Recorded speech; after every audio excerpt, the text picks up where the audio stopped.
मसीह यीशु के अज़ीम और जलील नाम में आप सबकी सलामती हो। मैं रना फरख आप सबके सामने हाजिर हूँ आपके अपने चैनल कलाम हक पर। आज का हमारा जो टॉपिक है वो है रसूलों के अमाल।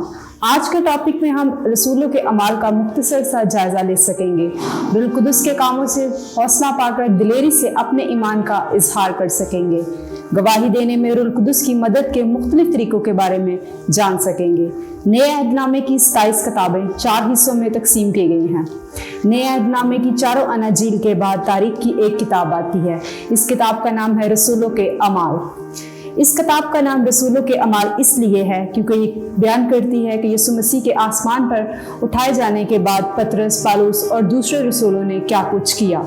इस किताब का नाम रूह कुदस के अमाल भी हो सकता था क्योंकि इसमें रूह कुदस के अजीब कामों का जिक्र कई दफ़ा आया है और इसके साथ साथ रसूलों ने अपनी ज़िंदगी में बड़े बड़े काम रूह कुदस के वसीला से किए हैं। यीशु मसीह ने आसमान पर जाने से कुछ देर पहले अपने शागिर्दों से एक बहुत अहम वादा किया और वो वादा था दूसरे मददगार का, यानी रूह कुदस को भेजने का। इसके लिए हम देखेंगे अमाल उसका पहला बाब उसकी 8 आयत में लिखा है, जब रूह कुदस तुम पर नाज़िल होगा तुम कुव्वत पाओगे और यरूशलेम और तमाम यहूदिया और सामरिया बल्कि ज़मीन की इंतहा तक मेरे गवाह रहोगे। यीशु का ये वादा ईद पेंतिकोस्त के दिन पूरा हुआ। अगरचे रूह कुदस जोर की आंधी और आग की शोला से फटती हुई जुबानों की मानत नाज़िल हुआ तो भी वो आग और हवा की तरह बेजान नहीं था, बल्कि वो जिंदा और कुव्वत वाला रूह था। यीशु मसीह का रूह जो हम में बसता है हमारा दोस्त और हमारा मददगार है। जिस तरह रूह कुदस रसूलों का दोस्त और मददगार था, हमारा भी दोस्त और मददगार है। अमाल की किताब में हम बार बार पढ़ते हैं कि रूह कुदस ने किस तरह रसूलों की मदद की गवाही देने में, मुअज्जात के जरिए, पैगाम के जरिए, दिलेरी, हालात और ख़ास रहनुमाई से रसूलों की मदद की। सबसे पहले हम देखेंगे मुअज्जात। जब शागिर्दों ने गैर जुबानों में बोलना शुरू किया तो हर कोई अपनी जुबान में खुदा के कलाम को सुनता था। गैर जुबानों का ये जो मुअज्जा था ये लोगों को अपनी तरफ मतवज्जो करने में बहुत कामयाब रहा और लोगों ने इसमें दिलचस्पी का इजहार किया, लेकिन उनको अभी तक ये समझ नहीं आ रहा था कि इसका मतलब क्या है। इस मुअज्जे से रसूलों को गवाही देने का मौका मिला, लेकिन ये मुअज्जा अपने आप में मुकम्मल गवाही नहीं था। कुछ अरसे बाद फिलिप्पस को सामरिया में जाकर मुनादी करना पड़ी। अमाल 8 बाब उसकी 6 आयत में लिखा है, और जो मुअज्जे फिलिप्पस दिखाता था लोगों ने इन्हें सुनकर देखकर बिला इत्तेफाक इसकी बातों पर जी लगाया। आजकल के मसीहियों की मुअज्जों के बारे में मुख्तलिफ राय है। मेरी अपनी राय ये है कि जिस तरह फिलिप्पस के साथ हुआ उसी तरह आज के दौर में भी गैर मसीहियों को मसीह की तरफ मुतवज्जो करने के लिए गैर जुबानों के मुअज्जे काफी नहीं है, बल्कि मसीह पर ईमान लाने के लिए गैर जुबानों के मुअज्जे के साथ साथ उनको पैगाम सुनाना भी बहुत जरूरी है। इसके बाद हम देखेंगे पैगाम। अमाल 2 बाब उसकी 41 आयत में लिखा है, बस जब लोगों ने उसका कलाम कबूल किया उन्होंने बपतिस्मा लिया और उस रोज 3000 आदमियों के करीब उनमें मिल गए। पतरस की जिंदगी का ये पहला बिशारती पैगाम था। इससे पहले उसे तैयारी करने का मौका नहीं मिला था और वो कोई पेशावर पादरी भी नहीं था, बल्कि वो सिर्फ एक मामूली सा माहीगीर था। अगर चाहे आपको भी बाजार में खड़े होकर मुनादी करनी पड़े तो आप क्या महसूस करेंगे? लेकिन इस मौके पर जब पतरस ने बोलना शुरू किया तो रूह कुदस ने इसकी रहनुमाई की और रूह कुदस ने पैगाम देने में इसकी मदद की। रूह की मदद से पतरस ने एक जबरदस्त पैगाम दिया। उसने यीशु की मौत, जी उठने के बारे में मुनादी की और लोगों को तौबा के लिए कहा। इस पैगाम के जबरदस्त असर की वजह यह थी कि पतरस ने के पैगाम देने में रूह कुदस ने इसकी मदद की थी। और पतरस बजाते खुद कोई पेशावर पादरी नहीं था या कोई बड़ा मुनादी करने वाला नहीं था, लेकिन रूह कुदस ने इसे एक खास पैगाम दिया। अगर हम भी अपने आप को एक कमजोर गवाह समझे तो रूह कुदस हमें भी एक खास पैगाम दे सकता है। इसके बाद हम देखेंगे दिलेरी। रूह कुदस ने रसूलों को ना सिर्फ गवाही देने के लिए पैगाम दिया बल्कि उनको दिलेरी भी दी। शायद आपको याद होगा कि मसीह की मसलूबियत के बाद रसूल जो थे एक कमरे में दरवाजे बंद करके छुपे हुए थे, क्योंकि वो यहूदी रहनुमाओं से सख्त खौफजदा थे। लेकिन पेंटिकोस के दिन वही डरे और सहमे हुए रसूल एक बड़ी भीड़ के सामने आ खड़े हुए और खुले लफ्जों में अंजील की गवाही देना शुरू कर दी, क्योंकि रूह कुदुस ने इन्हें दिलेरी दी थी।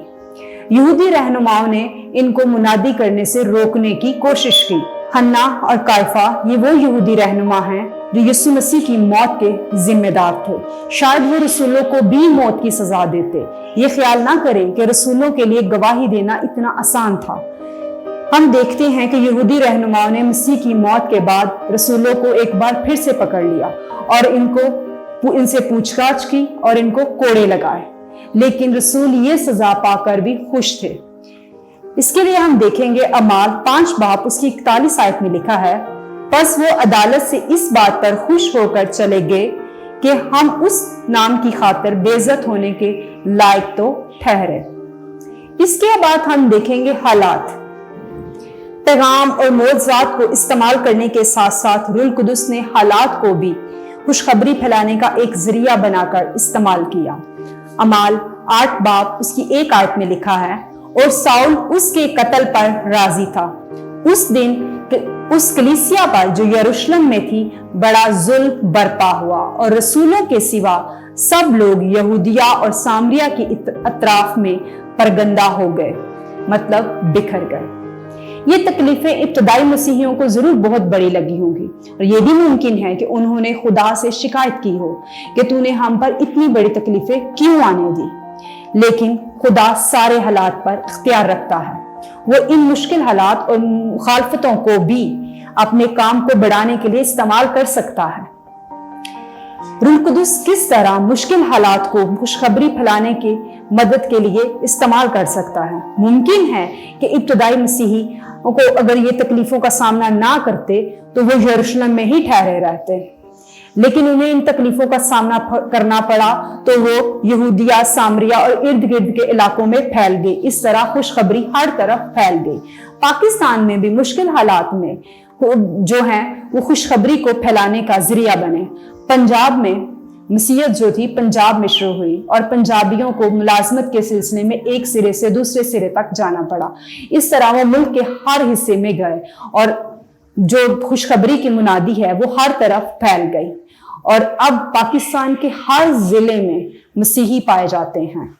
आपकी राय में इन हालात में रूह कुदुस किस तरह मसीही गवाही के फैलाव के लिए इस्तेमाल कर सकता है? अभी तक हमने देखा रूह कुदुस ने मौजज़ात के जरिए, पैगाम और दिलेरी बख्शने के जरिए, हालात के जरिए खुशखबरी फैलाने के लिए रसूलों की बड़ी मदद की।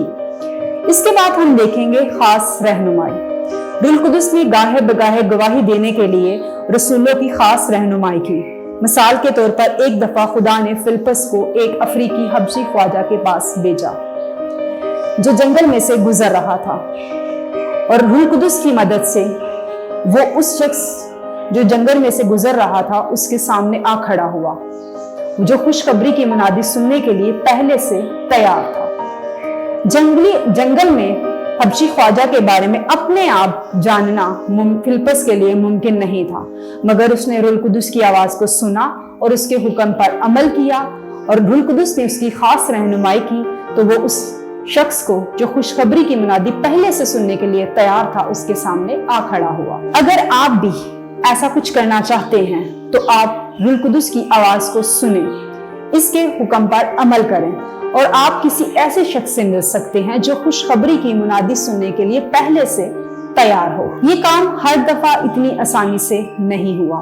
हमारी तरह इब्तदाई मसीहियों को भी मुनादी करने में बहुत मुश्किलात पेश आई हैं। गवाही देना कभी इतना मुश्किल काम नहीं हो सकता, लेकिन वही रूह कुदुस जिसने रसूलों की मदद की हमारी भी मदद कर सकता है, आप सबकी भी मदद कर सकता है, बशर्ते कि हम उसकी आवाज को सुने और उसके हुक्म पर अमल करें। खुदावंद आप सबको आज के इस लेसन के वसीला से बहुत बरकत दे। अब आप सब मेरे साथ मिलकर आज के इस लेसन के लिए दुआ करें। आए खुदावंद तू जानता है मेरे लिए गवाही देना मुश्किल है। रूह कुदुस के लिए तेरा शुक्र करती हूँ जो मेरी मदद कर सकता है। खुदावंद तू मुझे अपनी रूह से मामूर कर, मुझे दिलेरी बख्श और मेरी रहनुमाई कर, ताकि मैं इन जरूरतमंद लोगों के पास जाऊं जो मेरी सुनने के लिए तैयार हों। मुझे मौजज़ाना तरीका से इस्तेमाल कर, यीशु के जलाली नाम से मांगती हूँ, आमीन।